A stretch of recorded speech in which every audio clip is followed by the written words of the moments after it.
Shalom saudaraku, kita bersyukur kepada Tuhan kalau hari ini kita boleh bersama-sama bertemu dan menikmati janji Allah. Hari ini kita akan berbicara memandang kehidupan dari kacamata Allah. Dalam Yakobus pasal 4 ayat 13 sampai 17 mengingatkan kepada saya dan saudara bahwa kita perlu punya cara pandang yang berbeda. Ada kata-kata bijak, cara Anda memandang kehidupan Anda akan membentuk kehidupan Anda. Cara Anda memandang kehidupan Anda akan membentuk Anda. Dengan kata lain, kita tidak melihat segala sesuatu sebagaimana adanya. Kita melihat segala sesuatu sebagaimana keadaan kita. Perspektif kita akan menolong bagaimana cara kita memanfaatkan waktu kita, membelanjakan uang kita, menggunakan talenta, bahkan menilai hubungan kita dengan Tuhan. Dalam bacaan kita tadi, di sana dikatakan, kalau Tuhan punya rencana, kita tidak bisa apa-apa. Kita boleh merencanakan apapun, tetapi Tuhan punya rencana yang lebih indah dari segala yang kita rancangkan. Di bacaan kita mengingatkan bagaimana saya dan saudara menggambarkan hidup kita. Kalau gambar ini saudara terapkan, namanya adalah metafora kehidupan. Metafora kehidupan adalah bagaimana cara saudara melihat hidup saudara. Kalau saudara melihat hidup itu seperti roda, mungkin kita melihat bahwa segalanya itu lingkaran. Atau kalau saudara memandang sebagai HP, handphone, maka hidup kita juga akan seputar situ. Tetapi kalau kita melihat bahwa hidup kita identik dengan pesta, maka nilai hidup saudara adalah bersenang-senang. Semuanya untuk itu. Kalau saudara melihat hidup saudara seperti sebuah perlombaan atau balapan, tentu kita akan hidup serba cepat, serba tergesa-gesa, dan berusaha kita ingin memenangkan dalam balapan itu. Atau kalau kita berbicara bahwa hidup itu adalah seperti pertempuran, perjuangan atau game, maka kita akan berkata bahwa saya harus menang. Ini namanya metafora kehidupan. Kalau saya dan saudara rindu Allah menunjukkan metafora yang benar dalam hidup kita, tanya kepada Tuhan, apa tujuan Allah menciptakan saya dan saudara? Dalam bacaan kita di Yakobus pasal 4 ayat 13 sampai 17, itu mengingatkan bahwa Allah punya gambar yang utuh dengan hidup saudara. Ada 3 gambaran di sana dikatakan kepada kita. Yang pertama, hidup adalah ujian. Hidup adalah ujian. Kata ujian itu dituliskan dalam Alkitab hampir 200 kali. Dan ini menunjuk kepada pemurnian yang dipakai untuk menjelaskan suatu kondisi seseorang untuk bisa naik ke tingkat yang lebih tinggi. Itulah ujian. Hari-hari ini banyak ujian kita hadapi. Bukan hanya anak SD, SMP, SMA, atau mahasiswa yang kuliah. Tapi saudara dan saya, sebagai orang-orang dewasa, kita punya namanya ujian hidup. Apakah ujian hidup itu?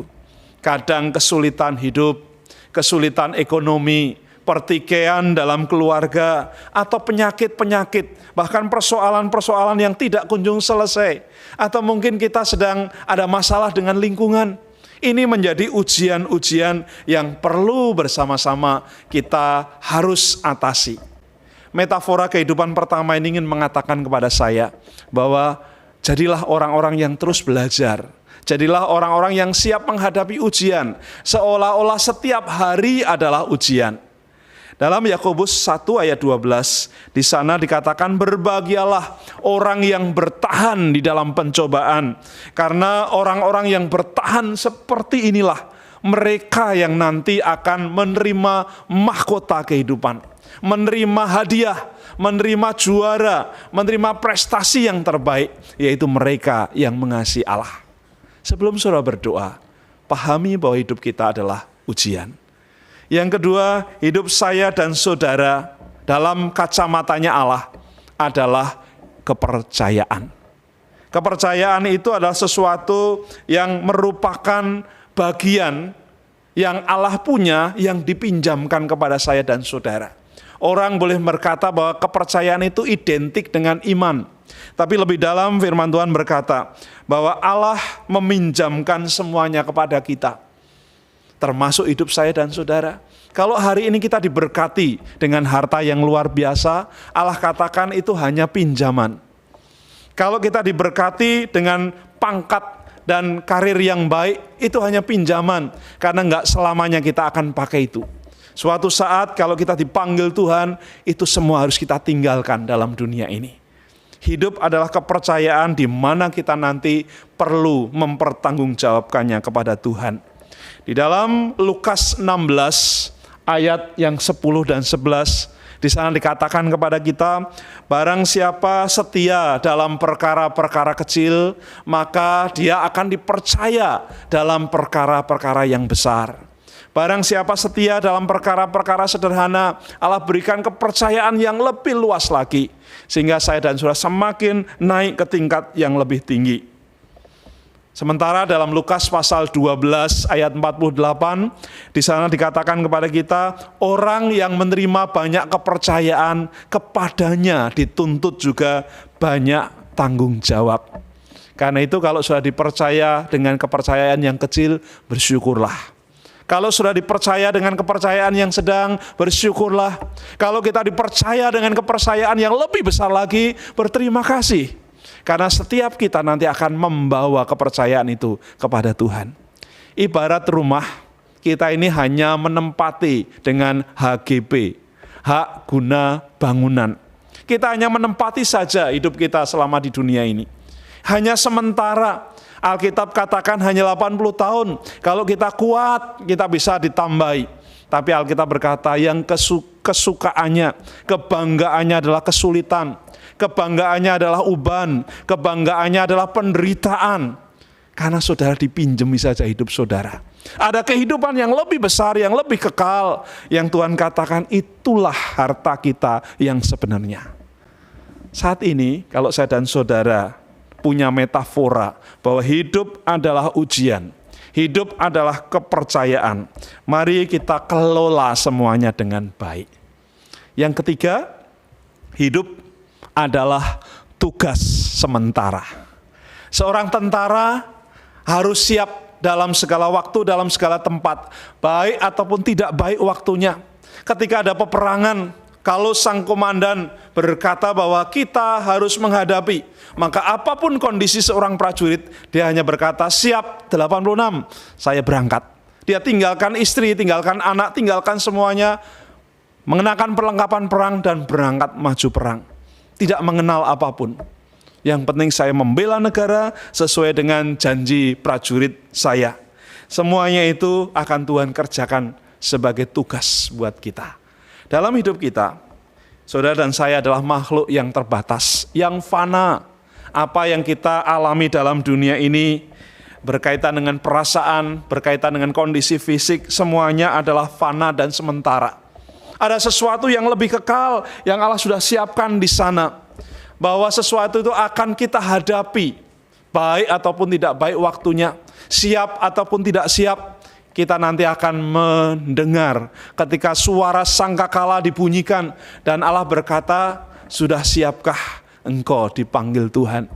Hari-hari ini, mari kita miliki cara pandang Tuhan. Di dalam 1 Petrus pasal 1 ayat 17, Tuhan memandang kepada kita sekalian bahwa saudara dan saya hanyalah orang yang numpang di dunia ini. Ibarat orang kita sedang kontrak, kita sedang kos di dunia ini. Kita akan tinggalkan kontrakan kita untuk menuju rumah kita yang sebenarnya. Itulah berkat-berkat Tuhan pada saat ini. Saat saudara dan saya nanti berdoa, ingatlah bahwa hidup saya dan saudara adalah ujian. Hidup saya dan saudara adalah kepercayaan. Hidup saya dan saudara adalah tugas sementara yang Tuhan percayakan kepada kita. Minta Tuhan untuk ingatkan kita bahwa kita itu terbatas. Dan dalam keterbatasan itu, bergantunglah kepada Tuhan. Melekatlah kepada Allah. Seperti doa Paulus, justru dalam kelemahanlah kuasa Tuhan sempurna dalam diri kita. Amin. Kiranya Tuhan memberkati kita sekalian. Kita berdoa sama-sama. Tuhan, kami bersyukur untuk kesempatan pada saat ini. Kami boleh mendengar firman Tuhan. Bagaimana Tuhan punya rencana yang lebih indah dari rencana kami. Kiranya kami diberkati untuk siap menjadi orang-orang yang memandang hidup kami sebagai ujian, yang memandang hidup kami sebagai kepercayaan, dan memandang hidup kami sebagai tugas sementara yang harus kami lakukan. Diberkati setiap yang mendengar firman Tuhan saat ini, dan boleh diberkati dalam hidup dan pelayanan mereka. Di dalam nama Tuhan Yesus Kristus, kami serahkan doa kami ini. Haleluya. Amin.